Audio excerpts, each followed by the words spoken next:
السلام عليكم ورحمة الله تعالى وبركاته. بسم الله الرحمن الرحيم. الحمد لله رب العالمين والصلاة والسلام على أشرف المرسلين وعلى آله وصحبه أجمعين.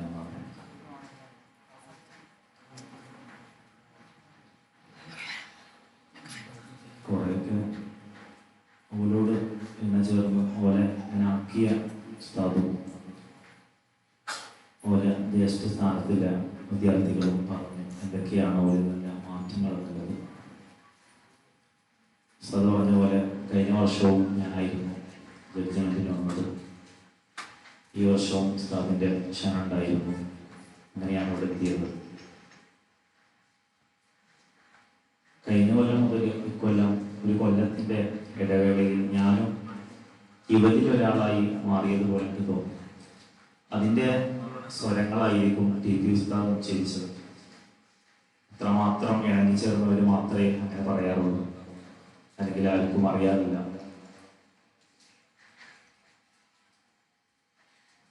വിദ്യാർത്ഥികളോട് പറയാനുള്ളത്,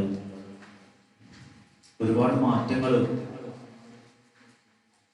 കഴിഞ്ഞ വർഷത്തിലേറെ നിങ്ങളിൽ ഉണ്ടായിട്ടുണ്ടെന്നുള്ളത് ഞാൻ പലരുമായി പങ്കുവച്ചിട്ടുണ്ട്. ഇനിയൊരു ഉണ്ടാവേണ്ടത് എന്താണെന്ന് വെച്ചാൽ, നമുക്ക് ഉസ്താദ് പറഞ്ഞതുപോലെ യാസീൻ ഉസ്താദിനെ കുറിച്ച് പറഞ്ഞു, സംസ്ഥാന തലത്തിൽ ഒരു രചനയിൽ ഫസ്റ്റ് ലഭിക്കുക എന്ന് പറഞ്ഞാൽ ചില്ലറ വിഷയമല്ല. യൂണിറ്റ്, സെക്ടർ, ഡിവിഷന്, ജില്ല കഴിഞ്ഞ് സംസ്ഥാന തലത്തിൽ 17 ആൾക്കാരൊപ്പം മത്സരിച്ചിട്ട് അതിൽ നിന്ന് ഒരു രചനയിൽ ഏറ്റവും പ്രബലരായ വിധികർത്താക്കളിൽ നിന്ന് ഒരു എ ഗ്രേഡോട് കൂടിയിട്ട് ഫസ്റ്റ് ലഭിക്കുക എന്ന് പറഞ്ഞാൽ, അതും ഈ ദർസിലെ വിദ്യാർത്ഥി എന്ന് പറയുമ്പോൾ അത് യാസീൻ ഉസ്താദ് ഉണ്ടാക്കി തീർത്തൊരു സ്കില്ലാണ്. നമ്മൾ മനസ്സിലാക്കേണ്ടത്, നമുക്കും അതുപോലൊരു സ്കില്ല് ജീവിതത്തിൽ ഉണ്ടായിരിക്കണം. നമ്മൾ ഒരുപാട് കാലം ഭൂമിയിൽ ജീവിച്ചു എന്നത് മാത്രമല്ലാതെ നമ്മളെ കുറിച്ചിട്ട് അല്ലെങ്കിൽ നമുക്ക് എന്തെങ്കിലും പറയാൻ സാധിക്കണം, അല്ലെങ്കിൽ നമ്മളെ കുറിച്ച് ബാക്കിയുള്ളവർക്ക് പറയാൻ ഉണ്ടാവണം. പറയാൻ കാരണം, നമ്മളെ കുറിച്ചിട്ട് ഒരുപാട് സന്തോഷിക്കുന്നവരാണ് നമ്മളെ മാതാപിതാക്കൾ. നമ്മളെന്തെങ്കിലും ആയിത്തീരണം. കാരണം ഈ ഇരിക്കുന്നവർക്കൊക്കെ, നിങ്ങളുടെ മാതാപിതാക്കൾക്കൊക്കെ നിങ്ങളെ കുറിച്ച് ഇപ്പോ ഒരുപാട് സന്തോഷിക്കാം. കാരണം ഇക്കാലം വിദ്യാർത്ഥികളൊക്കെ ഒരുപാട് തെറ്റിന്റെ ഭാഗങ്ങൾ മാത്രം തിരഞ്ഞെടുത്തിട്ട് അതിലേക്ക് മാത്രം തിരിഞ്ഞു നടക്കുന്ന ഒരുപാട് മക്കളെ നിങ്ങളുടെ പ്രായത്തിലുണ്ട്. അതിലേക്കൊന്നും അല്ലാതെ നമ്മളെ മക്കളാക്കിയിട്ടില്ല. അതിൽ നിന്നൊക്കെ മാറി ഇങ്ങനെ ഒരു വെള്ളയും ധരിച്ച് നിസ്കാരവും അല്ലാഹു തന്റെ പരിശുദ്ധമായ ഇൽമും പഠിച്ച് നടക്കാൻ നമുക്ക് ഭാഗ്യം തന്നു. ഞാൻ പറയാൻ കാരണം, നമുക്ക് ഓരോ തലത്തിലും ഓരോ സ്ഥാനങ്ങൾ ലഭിക്കുമ്പോൾ സന്തോഷത്തോടെ മാതാപിതാക്കളോട് പറയാൻ സാധിക്കണം. നമുക്ക് അവരെ ഏറ്റവും ആഗ്രഹിക്കുന്നതാണ്. നമുക്ക് എന്ത് ലഭിച്ചാലും അത് അവരോട് സന്തോഷത്തോടെ പറയുമ്പോൾ അവർക്ക് ഉണ്ടാകുന്ന ഒരു സന്തോഷത്തിന്റെ അനുഭൂതിയുണ്ട്.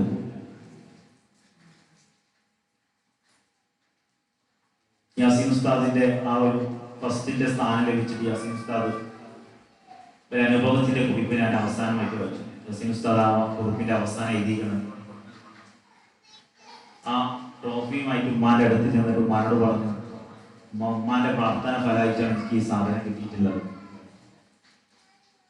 ഉമ്മ സന്തോഷത്തോടെ ഏറ്റുവാങ്ങിയ ആ വരികൾ ഉണ്ടായിരുന്നു. ഞാൻ മനസ്സിലാക്കുന്നത്, അങ്ങനെ ഓരോ ഉമ്മമാരും നമ്മളിൽ നിന്ന് ആഗ്രഹിക്കുന്നുണ്ട്, എന്റെ മോൻ എന്തെങ്കിലും ആവണം. അതുകൊണ്ട് നമ്മൾ വിദ്യാർത്ഥികൾ ശ്രദ്ധിക്കേണ്ടത്, നമുക്കൊരു മത്സരത്തിലോ അല്ലെങ്കിൽ ഒരു വേദിയിലോ നമ്മൾ പങ്കെടുക്കുമ്പോൾ കൂടുതൽ അറിവുകൾ ശേഖരിച്ച് മാത്രമേ ഒരു മത്സരത്തിൽ പങ്കെടുക്കുക. ഒരു കവിതയായാലും കഥയായാലും പാട്ടായാലും അതിന്റെ ഏതൊക്കെ തലങ്ങളിലെല്ലാം എത്തിച്ചേരാൻ പറ്റുമോ ആ തലങ്ങളിലൊക്കെ എത്തിച്ചേർന്ന ശേഷം മാത്രമേ അതിൽ മത്സരിക്കാവൂ. കാരണം ഒരു അരമണിക്കൂർ സമയം നമ്മൾ വെറുതെ ചെലവാക്കുന്നതിലേക്ക് ആവരുത്. നമുക്ക് ഫസ്റ്റ് കിട്ടിയിട്ടില്ലെങ്കിൽ ഒരു വിഷമം ഉണ്ടാവും, സെക്കൻഡ് ആയാലും വിഷമം ഉണ്ടാവണം. ഞാൻ ഇത്രയും പ്രയാസപ്പെട്ടിട്ട് ഫസ്റ്റ് കിട്ടിയില്ലേ. വിഷമത്തിനപ്പുറം അതിലേറെ വീരം ഉണ്ടാവും. അടുത്ത പ്രാവശ്യം ഫസ്റ്റ് എടുക്കണം. ഇനിയും കൂടുതൽ അറിവുകൾ ആ കവിതയിലോ കഥയിലോ നേടാനുണ്ടെങ്കിൽ നേടിയെടുക്കണം. അവിടെ വിജയം ഉണ്ടാവും. നമുക്കെല്ലാം ഡോട്ടും അറിയാം, കഥ എങ്ങനെ എഴുതണ്ടി, കവിത എങ്ങനെ എഴുതണ്ടി, പാട്ട് എങ്ങനെ പാടേണ്ടിയില്ല, താളവും ശ്രുതികളും അറിയാം. പക്ഷെ നമുക്ക് വീരമില്ലെങ്കിൽ അല്ലെങ്കിൽ നമുക്കൊരു നേടണം എന്നൊരു വാശിയില്ലെങ്കിൽ നമ്മളിൽ നിന്നൊന്നും ഉണ്ടായിരിക്കില്ല. എപ്പോഴും ഏതൊരു മത്സരത്തിലും ശ്രദ്ധിക്കേണ്ട ഒരു വിഷയമാണ്. നമ്മൾ ഏത് മത്സരം എടുത്താലും അങ്ങനെ തന്നെ.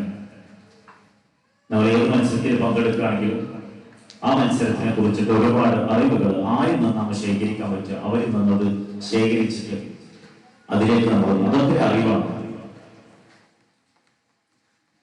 അത് ഏറ്റവും ശ്രദ്ധിക്കേണ്ടതാണ്.